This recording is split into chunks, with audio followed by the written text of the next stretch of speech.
2 counts of murder in connection with the deaths of her children, Michael, 3, and Alexander, 14 months. It was a crime that stunned the country. A mother lied to cover up the murder of her 2 young sons. Well, today marks a dark anniversary that many still remember to this day. October 25th, 1994, the day a South Carolina mother reported that she was carjacked and that her 2 kids were in the back seat. Days of searching and investigations and a national media circus led to an admission that mother Susan Smith had drowned her own children. Tonight, Queen City News anchor Derek Dellinger takes a look back at that day, that case, and the possibility that Smith may soon go free.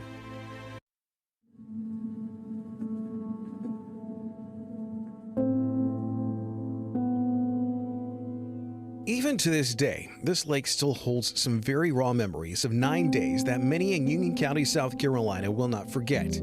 John D. Long Lake may not look the same as it does now, undergoing some work a little over a decade ago. But what happened here and the memorial to the 2 boys, brothers, that died here remains. Michael Smith, just 3, and Alex, just a little over a year old. Even now, toys and flowers are at the memorial. Union was my small, quiet county. You know, it just had a lot fewer cases than York County did. You went to court about once a month. And when this happened, even initially, I always tell people, I was trying a case in York when she first claimed the carjacker had taken the children. Tommy Pope, these days, is a lawyer in Rock Hill and a state legislator. But back on October 25th, 1994, he was a solicitor. Details were scarce at the time. The report was filed on a carjacking and disappearance by Michael and Alex's mother, Susan Smith. And within hours, the first story was filed. Take me back to what happened. Okay, I was stopped at a red light, and just out of nowhere, this black guy came up and just opened the door and jumped in the car, and he had a gun. And he had it pointed in my side and told me to drive, and so I did. And when I tried to ask him why he was doing this or whatever, he just told me to shut up or he'd kill me. She couldn't look me in the eye. She kept looking down. So I didn't really know what to make of that. Cynthia Barnes Booker was the first reporter to speak with Susan and her husband, David. She was the one asking the questions. I said, something doesn't sit right. I don't know. I don't believe it.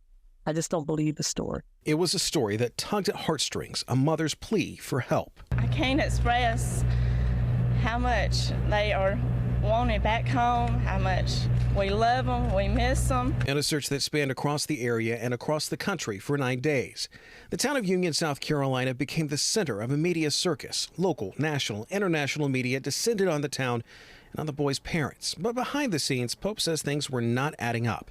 And it even came from that first interview. David's there, and David looks like a guy who has just been told his kids have been kidnapped. I mean, David had the deer in the headlights look. And Susan looks at David just because I had the raw footage, just as the camera's about to come on, and says, you know, something to the effect like she's excited about being on TV. Pope noted other strange actions on the part of Susan Smith, but also noted a big hole in her claim.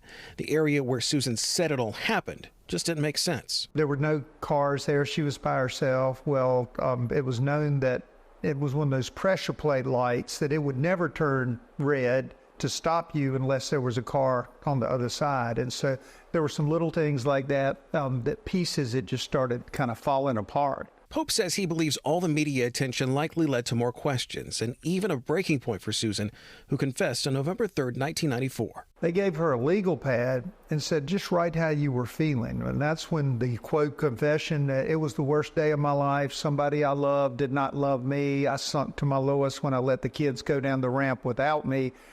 That tied her to doing it, and it pointed out it wasn't a carjacker. I was there when Sheriff Wells held that press conference. I can hear him now.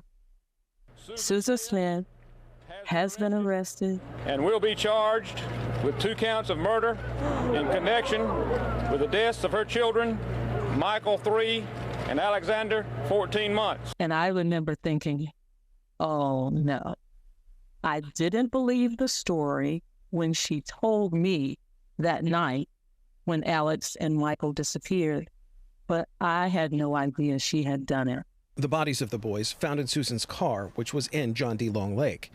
Lawyers for Susan Smith claimed that she had planned to kill herself and her kids at the lake, but backed out at the last second, getting out of the car before it went into the water, her 2 kids still inside. But Pope believes even now there was another reason, that she killed them because she wanted a former lover back. During the trial, though, Pope says he noticed Smith's actions, things that he had noticed before, coming back.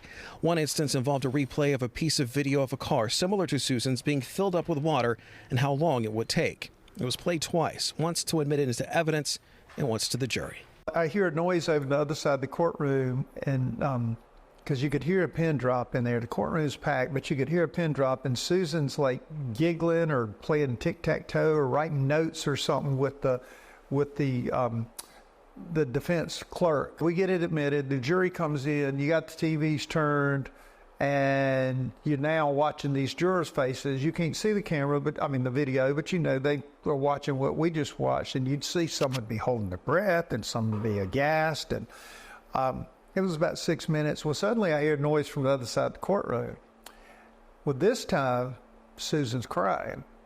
Now, she wasn't crying a minute ago when the jury wasn't in, but she's crying now that the jury's in on something she now can't even see. The jury ultimately finding her guilty. Pope had pushed for the death penalty, but Susan Smith got life. She blamed a black man for it. And that caused, I think, people to feel some kind of way, because it's like now you have annihilated black men. A lot of black men in the community were stopped. She put a lot of black men in a very bad situation. Union County, South Carolina hasn't exactly moved on from what happened 30 years ago, but they have moved forward. The town of Union itself has returned to its quiet self, with some reminders of what was still there. The boy's father, David Smith, has remarried and has a son and daughter. Pope still gets asked about the case and has given numerous interviews. I'd be hesitant to put a number on it, but I would say in the hundreds for sure. So has Cynthia Barnes Booker. I do have people asking me about it a lot. I'm now a parent, and I actually had 2 sons, so I'm a mother. Yeah, so I've been asked a lot of questions about it. Smith has had trouble in prison. Initially imprisoned at Columbia, 2 guards were later charged with having sex with her. Since then, she's been at a state correctional facility in Greenwood. In the last few weeks, though, she was charged with communicating with a documentary filmmaker while in prison and received money from that filmmaker. This is against South Carolina Department of Corrections policy on prisoners doing interviews. They cannot do them at all. Attention has ramped up with the anniversary, but also the possibility in just a matter of days that Susan Smith could get parole. She'll be up for parole 30 years and 1 day after she confessed to killing her boys. Pope is clear on his thoughts about what should happen to her. The jury gave her life. I think she needs to remain there. I think she has not learned her lesson, and I'm sadly not sure that she ever will.